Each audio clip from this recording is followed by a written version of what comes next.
You'd think after about a year or so the house move would almost be complete, but so it's the start of a brand new year. You decided to take the plunge, start a brand new blog alongside your traditional 9-to-5 job, of course, and have already run into a massive roadblock. Mainly the amount of time that it actually takes to set up your website alongside a normal job. So yeah, that sounds super familiar to me, and the main reason why is because it's exactly what I went through when I first set up my website alongside my job. So in today's video, I'm gonna give you my top 3 tips for balancing your blog alongside your traditional 9-to-5. So let's jump into it. So point number 1 is, shock and awe, gonna be just to get up a little bit early every single day. So yeah, well, this is the most cliched advice you'll probably ever find here on the internet on this make money online blogging niche website type portal that we're all in. The truth is that this genuinely does help with setting up your website because it allows you to get the most difficult task out of the way first thing in the morning. I mean, let's give you an example. Let's say you got up in the morning, got ready, went to work,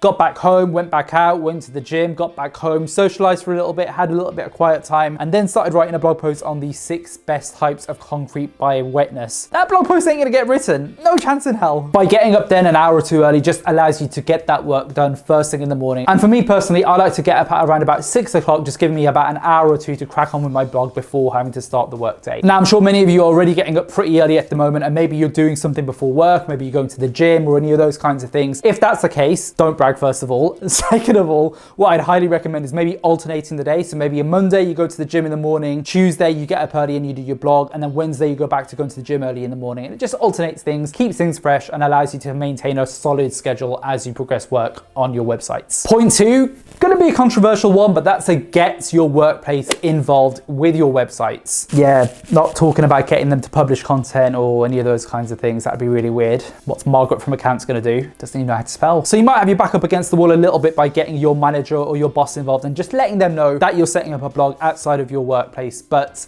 in my experience, it's actually motivated me and allowed me to perform better both in my job and with my websites there as well. Let's be honest, guys, most people actually quite enjoy their jobs. They're not the cesspools of hatred that the make money online, get rich quick scheme type fake gurus out there will promote. As such, letting people in your workplace know exactly what it is that you're getting up to, setting up these websites, all those kinds of things, will actually just give you an additional layer of people to be accountable to and should hopefully keep you motivated to keep on hitting publish month after month when nothing's happening, not a single thing. Another benefit of doing this, if you are office-based and not work from home based, is that it'll allow you to work during your lunch hour basically and allow you to work after work in your workplace. Basically, if your manager and everyone else knows. Outsource where possible. So if you've just started your blog, this is probably gonna take a couple more months to achieve, but if you have a regular amount of income coming in every single month, maybe $50 or $100, reinvest that bad boy directly back into your websites. For example, Income School's Project 24, which is a fantastic beginner course that teaches you the basics of blogging.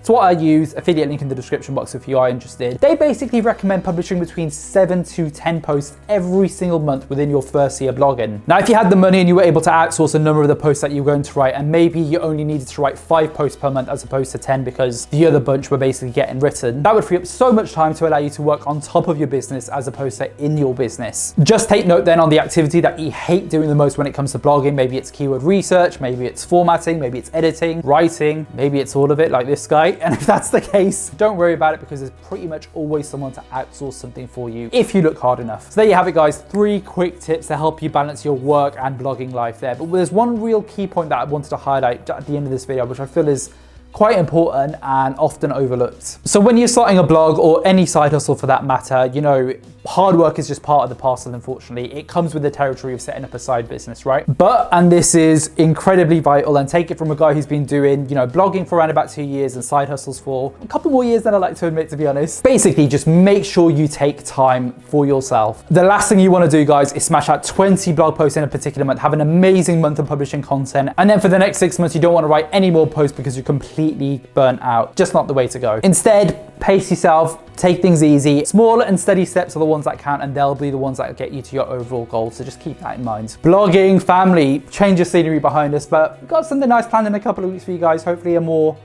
office-based approach there. I don't know why I said that. It won't make any sense until you see the video. But anyway, as always, if you're interested in more videos around blogging, side hustles, personal development, any of those fantastic things, absolutely smash the like and subscribe button. As always, leave a comment down below. Let me know your thoughts on, the quick tips that you have for balancing work and your blogs. And until next week's video, guys, I'll leave you to it. All the best for now, and looking forward to hearing from you soon. Have a good one.